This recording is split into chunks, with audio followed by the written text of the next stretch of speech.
நேர்கள் அனைவருக்கும் வணக்கம். ரேவதி சண்முகம் கவிஞர் சமையல் சேனல்ல இன்னைக்கு ஒரு வித்தியாசமான சாம்பாருங்க. இந்த சாம்பார் சொல்லலாம், ஏறக்குறைய தால் மாதிரி. சில பேர் வந்து பாத்தீங்கன்னா இது கொஞ்சம் தண்ணியா இருக்குன்னா ரசம் சொல்லுவாங்க. எப்படி வேணா இதை சொல்லலாம். ஆனா செய்முறை இந்த மாதிரி தான் பண்ண போறோம். இது வந்து சாதத்துக்கு தான் நல்லா இருக்கும், மற்றது எதுக்கும் நல்லா இருக்கும். தால் சொல்லணும்னா சப்பாத்தின்னு வச்சுக்கலாம், பட் சாதத்துக்கு மட்டும்தான் இது நல்ல டேஸ்டியா ரொம்ப நல்லா இருக்கு. யூஸ்வலா அந்த ஆந்திரா பக்கம் பண்றக்கூடியது இது பப்புச்சாருன்னா ஏறக்குறைய நம்ம சாம்பார் மாதிரி. அவங்க வந்து இதை பண்ணி வச்சுட்டு ஒரு நான்வெஜ் பண்ணுறவங்க வந்து சிக்கனோ ஃபிஷ்ஷோ வறுத்து வச்சுருவாங்க. இது வெஜ்ஜாக இருந்ததுன்னா ஒரு உருளைக்கிழங்கு அது மாதிரி ஏதோ ஒன்று பண்ணி வச்சுருப்பாங்க. தாராளமாக அது போதும். நம்ம மிளகா கிளி சாம்பார் மாதிரின்னு வச்சுக்கோங்களேன். ஆக்சுவலாக ரொம்ப டேஸ்டியாக ரொம்ப நல்லாயிருக்கும். இதுக்கு வந்து நான் இன்னைக்கு ஒரு 1/2 கப்பு அளவுக்கு துவரம் பருப்பை வேக போட்டு வச்சுருக்கேன். பார்த்தீங்கன்னா தெரியும், 1/2 கப்பு தான் இது வேக போட்டு வச்சுருக்கேன். இதில் நம்ம தக்காளி, நான் ஒரு 1/2 கப்புக்கு 3 தக்காளி எடுத்திருக்கேன். 3 தக்காளி, 3 பச்சை மிளகா, இது கொஞ்சம் உப்பு காரமாக இருக்கும், கொஞ்சம் வெங்காயம், 4 பல்லு பூண்டு, அவ்வளோதான். இதை முதல்ல போட்டு ஒரு 1/2 கப்பு தண்ணி ஊற்றி கொஞ்சம் உப்பு போட்டுடலாம். அப்புறம் உப்பு போடணும் தேவை கிடையாது, கொஞ்சம் உப்பு போட்டுக்கலாம். இதை போட்டு ஒரு 1/2 கப்பு தண்ணியை ஊற்றி குக்கரை மூடி நம்ம ஒரு 2 விசில் விட்டு எடுத்துடணும். அதுக்கப்புறம் லேசாக அதிலே மசிச்சுட்டு தேவைன்னா இன்னும் கொஞ்சம் தண்ணியை ஊற்றி நம்ம தாளிச்சு கொட்ட வேண்டியதான். இப்போ இது 2 விசில் வந்ததும் எப்படி இருக்குன்னு பார்க்கலாம். நான் ஏற்கனவே பருப்பு வேக வச்சதுனால இந்த விசில் அப்படியே இந்த ப்ரெஷர் இது பண்ணி வெயிட்டை நான் எடுக்கலை. அதிலே வச்சு 2 விசில், ஹை ஃப்ளேம் கூட கொஞ்சம் கம்மியாக வச்சு 2 விசில் சரியா இருக்கும். அதுக்கப்புறம் ப்ரெஷர் அடங்கினோன்னா அது எப்படி இருக்குன்னு பார்க்கலாம். இந்த ப்ரெஷரு 3-4 விசில் விட்டுருந்தேன். அதுக்குள்ளே நம்ம ரெடியாக தாளிச்சு வச்சுக்கலாம். இதில் வந்து ஒரே 1 டேபிள் ஸ்பூன் எண்ணெய் விட்டால் போதும். இந்த வெங்காயமும் அந்த இதுவும் வதக்கிறதுக்கு நம்ம எடுத்து வச்சிருந்த பூண்டு ஒரு 4-5 பல் பூண்டை வந்து நான் தட்டி வச்சுருக்கேன். பூண்டு வாசனை பிடிக்காதவங்க அதை விட்டுடலாம். பூண்டு கட்டாயம் சேர்க்கணுங்கிறதுல பூண்டு வாசனை பிடிக்காதவங்க இதில் வந்து பூண்டை ஒதுக்கிட்டு நீங்கள் பண்ணிக்கலாம். இந்த எண்ணெய் காயட்டும். அதுக்கு 2 காஞ்ச மிளகா,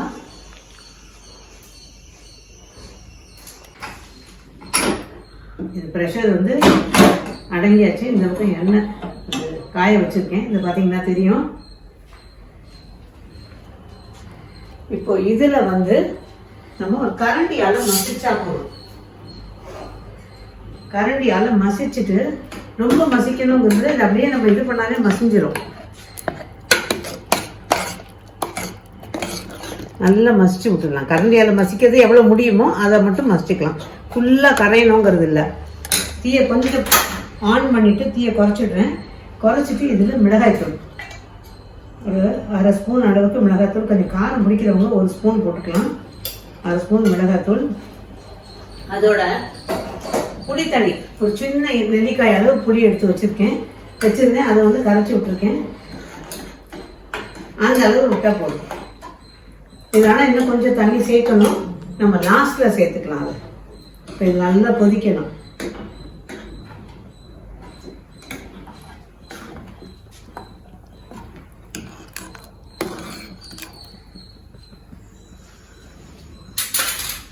அவ்வளோதான். இப்போ தாளிக்கணும். என்னோட பலத்துக்கு கரண்டியில் சரியாக வரலைங்க. அதனால நான் வந்து இந்த மசிக்கிறத வச்சு மசிச்சிட போகிறேன். பொட்டேட்டோ ஸ்மாஷர் இருக்கு இல்லையா, அதை வச்சு லேசாக, அவ்வளோதான். இது வந்து ரொம்ப மசிக்கலாம் நம்மளால முடியாது. எந்த அளவு முடியுமோ அது போதும், கடையெல்லாம் வேண்டாம். அவ்வளோதான். இப்போ இதை தாளிச்சு போட்டு பார்க்கலாம். இன்னொரு பக்கம் நான் வந்து கொஞ்சம் தண்ணியை சூடு பண்ணி வச்சுருக்கேன், சூடு பண்ணுறதுக்கு வச்சுருக்கேன். இப்போ இதில் வந்து எண்ணெய் காஞ்சிருச்சு. கடுகு, உளுந்து வேண்டாம், சீரகம் 2 காஞ்ச மிளகாய், அதோட கொஞ்சமாக வெங்காயம், அந்த நசுக்கி வச்சிருக்க பூண்டு,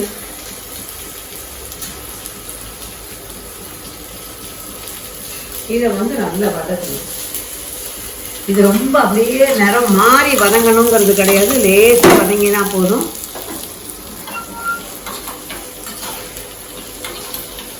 இது வதங்கட்டும். இப்போ தண்ணி சுற்றுக்கு நல்லா இதில் ஊற்றிடலாம். இது கன்சிஸ்டன்சியை பார்த்துக்கிட்டிங்கன்னா தெரியும். இது கொஞ்சம் இந்த அளவுக்கு இருக்கணும். அவ்வளோதான். எப்படி இருக்குது பாருங்கள். சாம்பார் மாதிரி இல்லாமல் ரசம் மாதிரி இல்லாமல் 2த்துக்கும் நடுவில் இருக்கு. இதுவும் கொஞ்சம் வதங்கணும். கொஞ்சம் வதங்கணும். இதில் சிட்டிக்கு உப்பு போட்டுக்கலாம். அப்போ அந்த வெங்காயம் நல்லா ருசியாக இருக்கும்.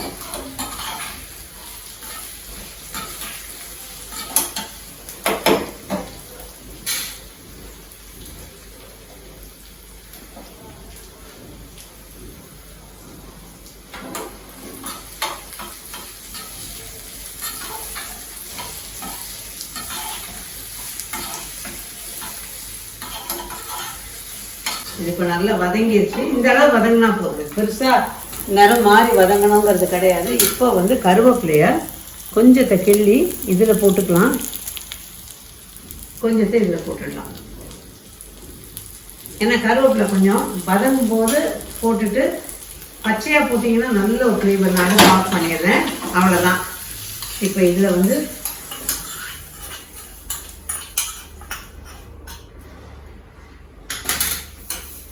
இப்போ இந்த புளிப்பு பாருங்கள். புளிப்பு காரம் எல்லாம் வந்து உப்பு எல்லாமே இதுவாக தெரியணும். அப்போ தான் நல்லாயிருக்கும். இந்த பச்சை வாசனையும் போயாச்சு. எல்லாம் புளி ஊற்றி ரொம்ப நேரம் கொதிக்கவும் விடக்கூடாது. அதனால் கரெக்டாக இருக்குது. இப்போது நல்ல ஒரு கொதி வருது பாருங்கள். இந்த மாதிரி ஒரு தலை தான் கொதிக்கட்டும்.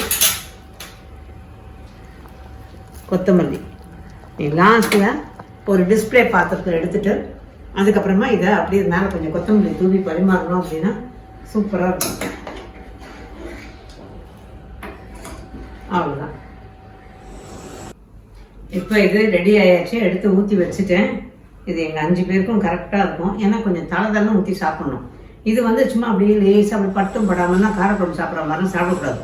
நல்லா சாப்பிடணும். சொன்ன சாப்பிடும்போது ரசித்து சாப்பிடணும். செய்யும்போது ரசித்து செய்யணும். அப்போ தான் நம்ம செய்கிறது வந்து நல்லா டேஸ்டியாக இருக்கும். சாப்பிடும்போது அதை விட டேஸ்டியாக இருக்கும். ஸோ நீங்களும் ட்ரை பண்ணி பாருங்கள். இந்த பப்புச்சாறு நேரில் நீங்கள் நல்லா என்ஜாய் பண்ணுவீங்க நிச்சயமாக. மேடம் கொஞ்சம் வித்தியாசமான சாம்பார் சொல்லுங்கள், வித்தியாசமான குழம்பு சொல்லுங்கிறீங்க.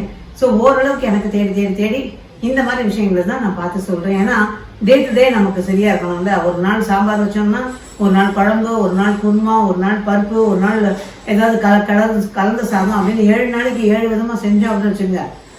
நம்ம வீட்டில் இருக்கவங்களை பிடிச்சிக்க ஆள் இருக்காது. அவ்வளோ சந்தோஷமாக இருக்கும். ஸோ நீங்களும் ட்ரை பண்ணி பார்த்து எப்படின்னு சொல்லுங்கள். மீண்டும் சந்திப்போம். நன்றி, வணக்கம்.